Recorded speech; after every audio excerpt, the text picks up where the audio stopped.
Assalamualaikum warahmatullahi wabarakatuh.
Alhamdulillahillazi ja'alal islama tariqan sawiyan wa wa'adal mulil mutasikkina fi wa yanhawnal fasada makanan 'aliyya.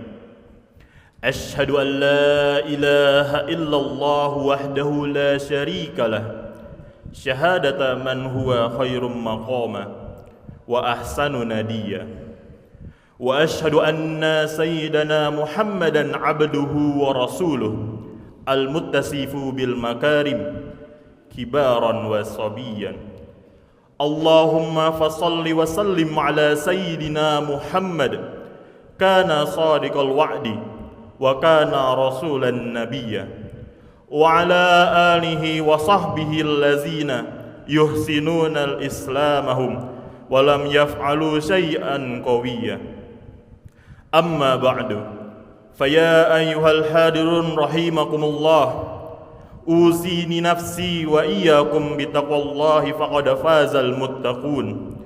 Qala Allah Ta'ala, bismillahirrahmanirrahim, ya ayyuhallazina amanu ittaqullaha haqqa tuqatih wa la tamutunna illa wa antum muslimun. Segala puji hanya milik Allah, Tuhan semesta alam. Salawat serta salam juga semoga tercurahkan kepada junjungan kita Nabi Muhammad sallallahu alaihi wasallam, kepada keluarga, sahabat, dan kita semua selaku umatnya yang istiqomah di jalannya hingga hari akhir. Jemaah Jumat yang dirahmati Allah Subhanahu wa taala, kita tentu menyadari belakangan ini banyak sekali kemungkaran yang merajalela di negeri kita tercinta ini, yaitu Indonesia. Korupsi yang tak kunjung berhenti meski sudah ada regulasi, kekerasan yang semakin mengikat dan juga meningkat serta meresahkan, kemiskinan yang semakin mengakar dan sulit diatasi, serta penyalahgunaan kekuasaan yang membuat rakyat kehilangan kepercayaan kepada pemimpinnya sendiri. Semua itu adalah pertanda bahwa negara kita belum hadir dalam kondisi yang ideal sebagaimana yang dicita-citakan oleh Islam. Karena Islam bukan hanya agama yang mengatur ibadah pribadi, tetapi juga mengatur kita sebagai seorang warga negara dan juga bernegara. Oleh karena itu, pada kesempatan kali ini, mari kita bahas bersama ciri-ciri negara ideal menurut Islam yang kemudian dapat menjadi teladan sepanjang masa, dengan harapan kita semua bisa mengambil hikmah dan menerapkannya dalam kehidupan berbangsa dan bernegara. Hadirin Jumat yang dirahmati Allah Subhanahu wa taala, dalam Al-Qur'an terdapat beberapa ciri-ciri negara ideal yang telah dijelaskan. Yang pertama adalah negara yang menegakkan keadilan secara tegas dan merata. Keadilan adalah pilar utama dalam membangun negara ideal. Allah Subhanahu wa taala memerintahkan kita untuk selalu berlaku adil meskipun terhadap orang yang kita benci. Sesuai firman Allah dalam Quran surat An-Nisa ayat 135. A'udzubillahi minasyaitonir rajim. Ya ayyuhalladzina amanu kunu qawwamina bil qisti syuhada'a lillahi walau ala anfusikum awil walidaini wal aqrabin iyakun ghaniyan aw faqiran fallahu awla bihima fala tattabi'ul hawa an ta'dilu wa in talwu aw tu'ridu fa innallaha kana bima ta'maluna khabira. Wahai orang-orang yang beriman, jadilah kamu penegak keadilan dan saksi karena Allah. Walaupun kesaksian itu memberikan dirimu sendiri, ibu bapakmu, atau kerabatmu. Jika dia yang diberatkan dalam kesaksian kaya atau miskin, Allah lebih layak tahu kemaslahatan keduanya. Maka janganlah kamu mengikuti hawa nafsu karena ingin menyimpang dari kebenaran. Jika kamu mau terbalikkan kata-kata atau berpaling untuk enggan menjadi saksi, sesungguhnya Allah Maha teliti terhadap segala apa yang kamu kerjakan. Dalam konteks negara, ini berarti pemerintah dan para pemimpin harus memastikan bahwa hukum ditegakkan secara adil, tanpa pilih kasih, tanpa diskriminasi, tanpa pilah-pilih. Keadilan tidak hanya soal hukum, tetapi juga dalam pembagian hak, kesempatan, dan juga kesejahteraan. Negara di mana kelas bawah tidak perlu memikirkan akan makan apa di esok hari. Negara di mana kelas menengah tidak perlu terdimpit oleh kesempatan yang hanya sedikit. Negara yang di mana masyarakat kelas atasnya tidak perlu berpikir tentang ancaman yang akan dihadapi terhadap kekuasaan dan uang yang ia miliki.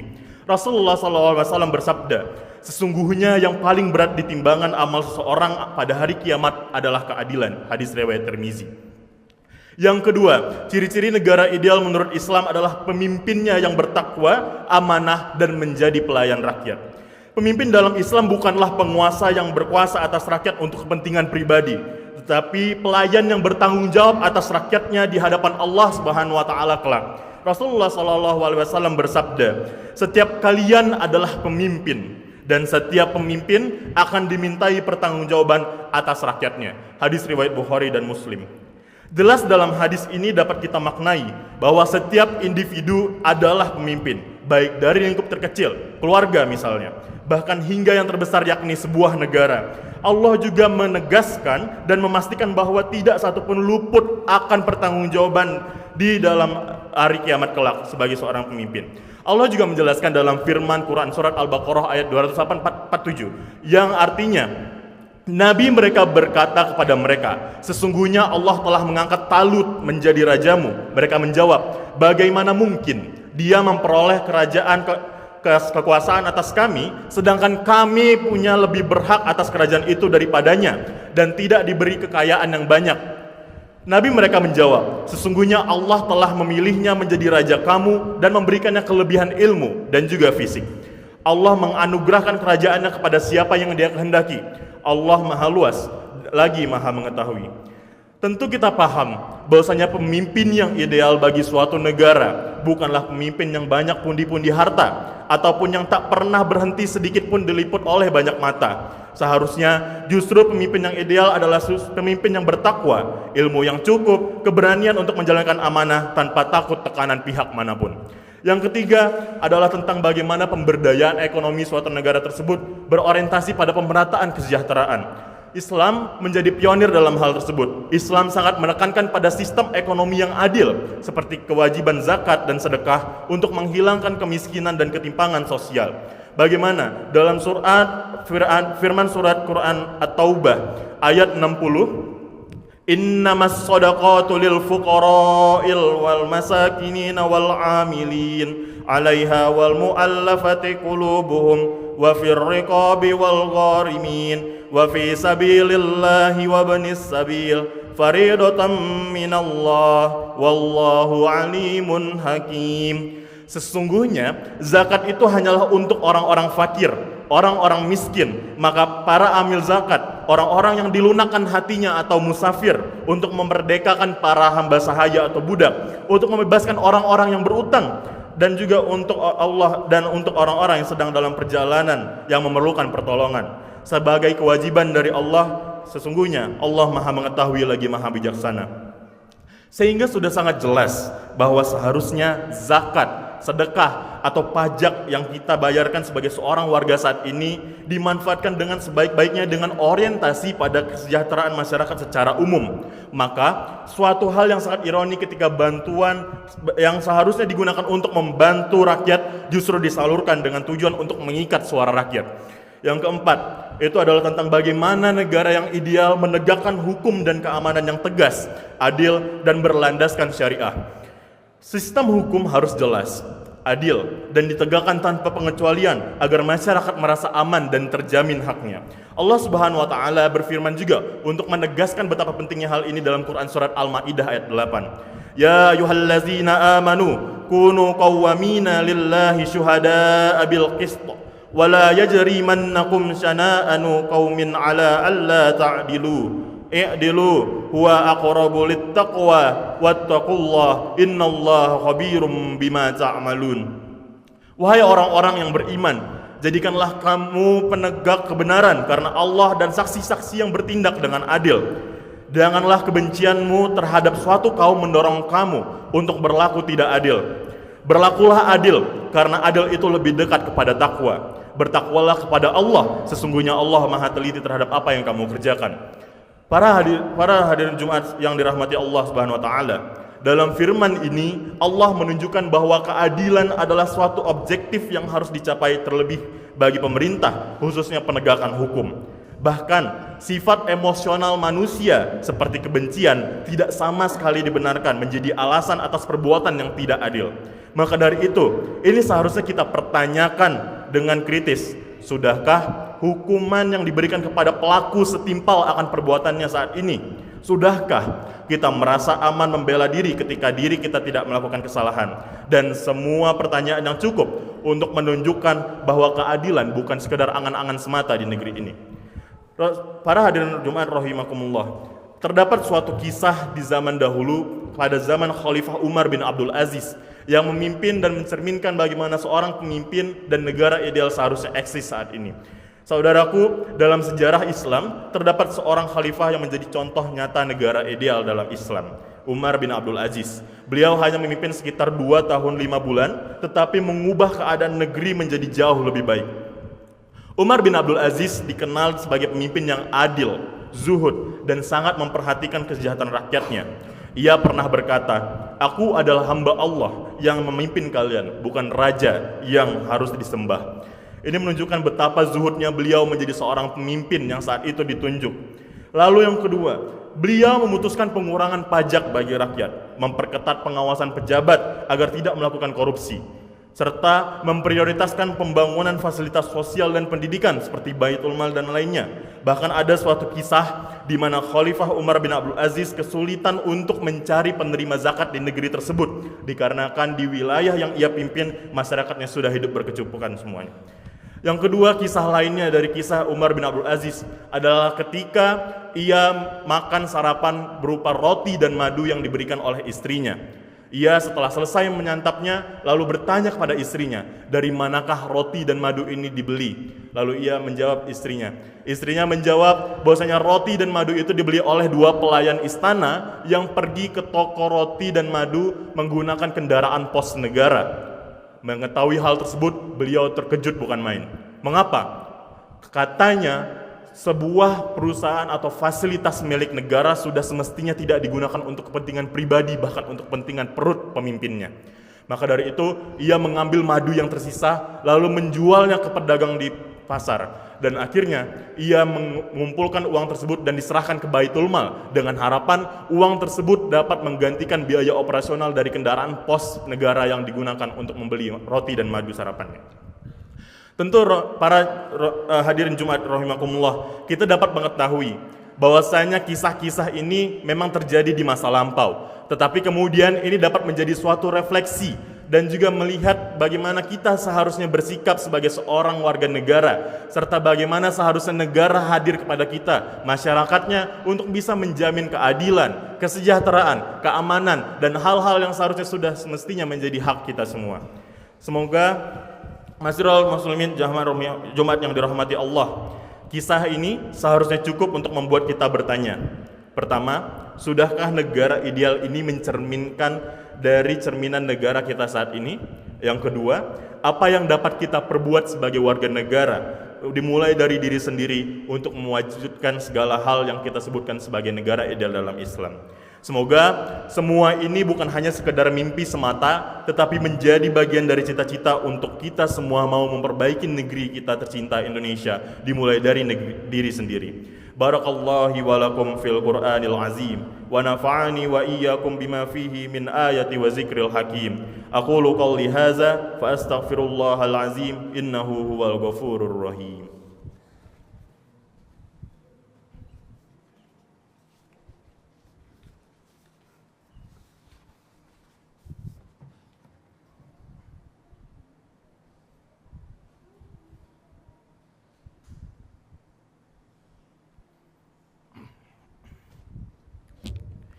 Alhamdulillahilladzi an'amana bi ni'matihil iman wal islam.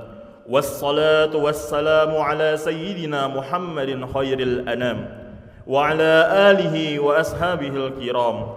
Ashhadu an la ilaha illallah al-malikul quddusus salam wa ashhadu anna sayyidana wa habibana Muhammadan abduhu wa rasuluh sahibul syarafi wal ihtiram. Amma ba'du. Faya ayyuhan nas usikum wa nafsi bitaqwallahi faqad fazal muttaqun. Faqala Allah Ta'ala innallaha wa malaikatahu yusalluna 'alan nabi ya ayyuhallazina amanu sallu 'alaihi wa sallimu taslima.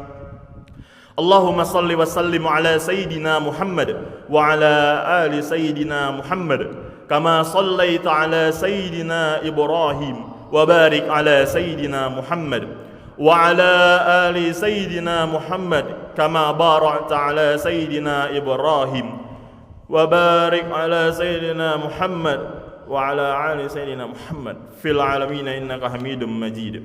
Allahumma warda 'anil khulafa'ir rasyidin wa an ashabil nabiyika ajma'in wattabi'in wattabi'it tabi'in wattabi'ihim ila yaumiddin. Allahumma ighfir lil muslimina wal muslimat wal mu'minina wal mu'minat. Allahumma dfa' 'anna ghula wal waba wat ta'un wal amrad wal fitan ma la yadfa'uhu ghairuk an baladina haza Indonesia khassah wa an sairi biladil muslimina ammah ya rabbal alamin. Rabbana atina fid dunya hasanah wa fil akhirati hasanah wa qina azaban nar. Ibadallah, innallaha ya'muru bil 'adli wal ihsan wa yanha 'anil fahsya'i wal munkar ya'izukum la'allakum tazakkarun. fazkurullahal azim yazkurkum washkuru ala ni'amihi yazidkum wa lazikrillahi akbar. Aqimus shalah.